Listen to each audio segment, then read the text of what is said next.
शब्द विचार भाषा की न्यूनतम इकाई वाक्य है और वाक्य की न्यूनतम इकाई शब्द है। वर्णों अथवा अक्षरों का ऐसा समूह जिसका कोई अर्थ हो शब्द कहलाता है। शब्द मुख्यतः दो प्रकार के होते हैं। नंबर एक, सार्थक शब्द। नंबर दो, निरर्थक शब्द। सार्थक शब्द जिन शब्दों का कुछ अर्थ होता है सार्थक शब्द कहलाते हैं। उदाहरण जैसे मंदिर, पुस्तक आदि। निरर्थक शब्द जिन शब्दों का कोई अर्थ नहीं होता है और जिनका प्रयोग स्थान विशेष पर बोलचाल की भाषा में करते हैं उसे निरर्थक शब्द कहते हैं। उदाहरण जैसे फटाफट, चटाचट, धर धर आदि। उत्पत्ति की दृष्टि से शब्द चार प्रकार के होते हैं। नंबर एक, तत्सम शब्द। नंबर दो, तद्भव शब्द। नंबर तीन, देशज शब्द। नंबर चार, विदेशज शब्द। नंबर एक, तत्सम शब्द। हिंदी में जो शब्द संस्कृत से ज्यों के त्यों ग्रहण कर लिए गए हैं तथा जिनमें कोई ध्वनि परिवर्तन नहीं हुआ है तत्सम शब्द कहलाते हैं। उदाहरण जैसे मयूर, नयन, अमूल, बानर आदि। नंबर दो, तद्भव शब्द।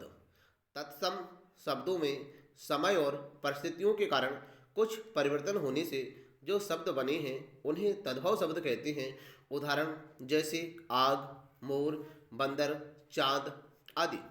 नंबर तीन, देशज शब्द। जिन शब्दों की उत्पत्ति हमारे देश की भाषाओं से हुई है उन्हें देशज शब्द कहा जाता है। उदाहरण जैसे दुआ, थोता, लोटा आदि। नंबर चार, विदेशज शब्द। दूसरी भाषा से आए हुए शब्द विदेशज शब्द कहे जाते हैं। उदाहरण जैसे अलमीरा, आलपिन आदि। कुछ तत्सम व तद्भव शब्द निम्नलिखित हैं। तत्सम शब्द और तद्भव शब्द: अगम, आगम, अमोल, अमूल, आग, अग्नि, आम, आम्र, विहाय, विभाय, नाक, नासिका, विहाय, विभाय, भाप, भास्प, भाई, भ्राता। नंबर दो, रचना की दृष्टि से शब्द तीन प्रकार के होते हैं। नंबर एक, रूढ़ शब्द। नंबर दो, युग्म शब्द। नंबर तीन, युग्मरूढ़ शब्द।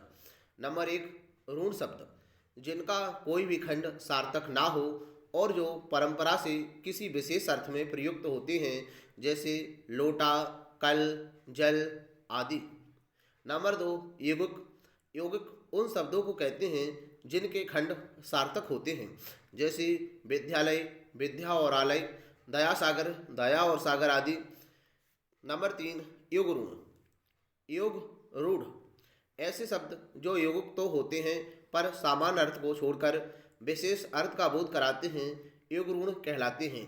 जैसे पंकज शब्द पंख और जा के मेल से बना है जिसका विशेष अर्थ कमल होता है।